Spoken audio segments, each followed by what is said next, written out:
नमस्कार साथियों, आप देख रहे हैं बरेली टीवी और मैं हूं आपके साथ अनिकेत भदौरिया। साथियों, अभी हम खड़े हुए हैं एक गांव में और यहां पर बिथरी चैनपुर के विधायक श्रीमान राघवेंद्र शर्मा जी आए हुए हैं। सर, अभी आप आए और अभी मैं यहां काफी लोगों से मिला, तो किसानों की एक सबसे बड़ी समस्या है आवारा पशुओं को लेकर।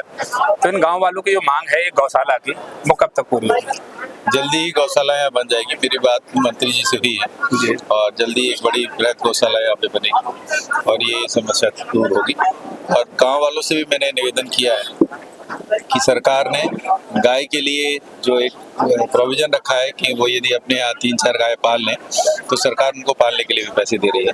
उससे भी हम लोग थोड़ा सा लोड को कम कर सकते हैं। सर, एक केंद्र सरकार और उत्तर प्रदेश सरकार की एक महत्वपूर्ण योजना है स्वच्छ भारत मिशन, जिसके तहत लगातार सरकार करोड़ों करोड़ रुपए खर्च कर रही है और गांव-गांव में कूड़ा निस्तारण केंद्र हर ग्राम पंचायत में बनाए गए हैं, सचिवालय हर ग्राम पंचायत में बनाए गए हैं। मगर अगर उनकी सच्चाई को देखा जाए तो ना तो ही सचिवालय में सचिव आते हैं और ना ही गाँव का पंचायत सहायक बैठता है। दूसरी ओर जो कूड़ा निस्तारण केंद्र बने हुए हैं, गाँव में गंदगी के ढेर हैं, उनमें बदबू फैल रही है और लगातार, अब आप तो सर डॉक्टर भी हैं, आप जानते हैं, मच्छर मक्खियां बैठेंगी, लोगों को डेंगू भी होगा, मलेरिया भी होगा और अस्पताल भर जाते हैं। कूड़ा निस्तारण केंद्रों तक कूड़ा नहीं पहुंच रहा है, गांव में कूड़े के ढेर लगे हुए हैं। दूसरी ओर सचिवालय में पंचायत सहायक नहीं आ रहे हैं। आप इसमें किसकी लापरवाही मानते हैं? अगर जो लापरवाह लोग हैं तो अब तक उन पर कोई कार्रवाई क्यों नहीं हो पा रही है? देखिए, ऐसा नहीं है। ग्राम पंचायत भवन बने हैं, उसमें लगातार कोई ना कोई बैठता है और वहाँ पे ज्यादातर जगह तो कंप्यूटर्स भी हैं और जिससे लोगों का रोजगार सेवक भी वहाँ पे काम करते हैं। ऐसा हो सकता है कि वो पूरा समय ना दे रहा हूँ, उसके लिए निश्चित ही मैं जो भी उसके उचित अधिकारी है उनसे बात करूंगा और उनका टाइमिंग्स को फिक्स कराएंगे। डॉक्टर साहब, जैसा कि कूड़ा निस्तारण केंद्र की बात चल रही है, आप तो पूरी विधानसभा में आप भी जाते होंगे, आपके जो भी कार्यकर्ता हैं आप उनसे पूछिए, हर ग्राम पंचायत में कूड़ा निस्तारण केंद्र बना हुआ है, लेकिन किसी में भी शायद कूड़ा नहीं पड़ रहा है। देखिए, ये जो प्रक्रिया है ये सतत प्रक्रिया है। यदि आप सोचें एक दिन में हम सबको सुधार देंगे या एक दिन में बिल्कुल ये हमारा जो भारत है अमेरिका की तरह गांव के शहर दिखने लगेंगे, तो उसको लिए 2047 का मिशन इसीलिए फिक्स किया है। टाइम लगेगा और लगातार हो रहा है। पहले आप देखिए, स्वच्छ भारत का ही एक कारण था कि पानी की टंकियां बनाई जा रही हैं। इसी तरीके से आपने देखा, पहले शौचालय लोग कहाँ जाते थे, वह शौचालय लोग अब घर में जाने लगे, शौचालय का उपयोग करने लगे। और इसी तरीके से कूड़ा निस्तारण उसकी आगे की प्रक्रिया है। लोग जागरूक हो रहे हैं और आने वाले समय में आपको कूड़ा सड़कों पे नहीं दिखेगा। डॉक्टर साहब, ये सरकार जो लगातार पैसा खर्च रही है, आपने पानी की टंकी की बात की, तो गाँव-गाँव में पानी की टंकियां लगाई गई, सीस रोड टूटे हुए पड़े हैं। अभी बहुत सी जगह ऐसी है, कुछ जगह पानी आ रहा है, कुछ जगह पानी जा ही नहीं रहा है। जो प्राइवेट कंपनियां हैं, जो प्राइवेट कंपनी जिसने ठेका लिया है, उसकी किसी भी कंपनी का पेमेंट जब तक नहीं होगा, जब तक गांव का प्रधान लिख के नहीं दे देगा। ये एक प्रक्रिया है, एक बड़ा प्रोजेक्ट है। इसमें आप सोचें कि एक दिन में सब सड़कें ठीक हो जाएंगी, सब जगह एक साथ पानी पहुंच जाएगा, ये संभव नहीं है। लेकिन ये बिल्कुल तय मानिए कि आने वाले समय में सब लोगों के घर पर स्वच्छ पानी पहुंचेगा। डॉक्टर साहब, एक आखिरी प्रश्न ये है, 2027 को चुनाव को लेकर भाजपा, सपा और अन्य पार्टियां सक्रिय हो गई हैं और लगातार अब चुनाव की तैयारी की ओर जाती हुई दिखाई दे रही हैं। अब की बार भारतीय जनता पार्टी किन मुद्दों के साथ और किन कार्य जो किए हैं, किन को लेकर के आगे बढ़ेगी और 27 में जनता से वोट मांगेगी? देखिए, सबका साथ, सबका विकास और सबका विश्वास, ये मेन मुद्दा है जी। ये और आपने देखा भी होगा जिस तरीके से हमारा जनता के बीच में विश्वास है।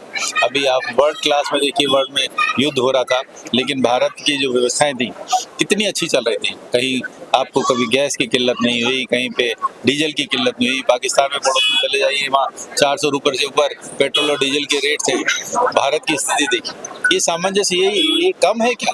जिस तरीके से आप ये देख रहे हैं, ये सड़कें पहले टूटी हुई थी, आज कितनी सड़कें बन रही हैं। आप बताइए, रोड से आए होंगे कि चौड़ीकरण हो रहा है, इतना विकास हो रहा है। सुरक्षा देखिए, सुरक्षा का क्या लेवल है। किसी की हिम्मत है डकैती डाल पाए, किसी की हिम्मत है किसी के प्लॉट्स पे कब्जा कर पाए।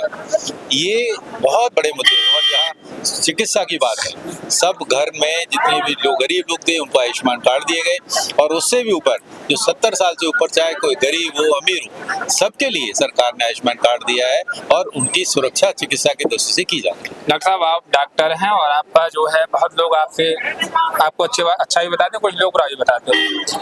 आप डॉक्टर हैं और आने वाला जो समय है उसमें डेंगू और मलेरिया जैसी बीमारी ज़्यादा फैलने की संभावना रहेगी। जो कार्य हुए हैं वो उनमें बेहतरी के लगातार प्रयास तो चल ही रहे हैं। फिलहाल आप जो दर्शक हमें देख रहे हैं उनके लिए क्या संदेश देना चाहेंगे कि वो उन बीमारियों से कैसे बचे? देखिए, निश्चित जो आपने अच्छा क्वेश्चन उठाया, मैं लोगों से कहना चाहता हूँ कि जो खुले हुए फ्रिज होते हैं, पुराने टॉयज होते हैं, पुराने जिस तरीके की परात होती है, पुराने साइकिल के या जो हमारे मोटरसाइकिल के या इसके जो टायर्स होते हैं उनको साफ रखें, उनमें पानी ना भरने दें। पुराने कूलर हैं उनमें पानी ना भरने दें, क्योंकि पानी जहाँ स्टेग्नेशन होता है वहाँ मच्छर आते हैं। और जो नालियाँ हैं उसमें यदि वो खराब डीजल भी डाल देंगे, केरोसिन ऑयल भी डाल देंगे, उससे भी लार्वा जो होते हैं उसके मर जाते हैं। मच्छरदानी लगा के लोगों को सोना चाहिए। किसी को बुखार आए तो तुरंत उचित चिकित्सक को दिखाएं, जिससे डेंगू और मलेरिया से बचाएं। डॉक्टर साहब एक आखिरी सवाल चलते चलते ये है, मैं बेतरीज विधानसभा के कई गाँव में गया और मैं लगातार ग्राउंड रिपोर्टिंग करता हूँ। मेरा एक प्रोग्राम है चुनाव पर चर्चा है, तो बहुत से लोगों ने ये कहा था कि अब की बार बेतरी चैनपुर का जो चुनाव है वो थोड़ा टफ होगा। बोले अब की बार भारतीय जनता पार्टी के अंदर ही कुछ नेता भीतरघात में लगे हुए हैं, आप इसको कितना सही है गलत है?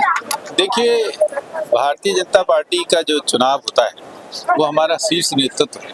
क्या योगी जी जैसा नेता है क्या किसी के पास? क्या कोई कंपैरिजन है दूसरे नेता से? केवल परिवार के जो लोग राजनीति करते हैं, भीतरघात वाले करने से कभी किसी का नुकसान नहीं होता। जनता साथ में होनी चाहिए ना। नेताओं के छोटे मोटे जो एक दो लोग होते हैं वो हर जगह हर पार्टी में नाराज हो सकते हैं, खुश हो सकते हैं, और भीतरघात करने वालों को जनता पहचानती है, क्योंकि जो चोर होते हैं उनके साथ जनता नहीं खड़ी होती।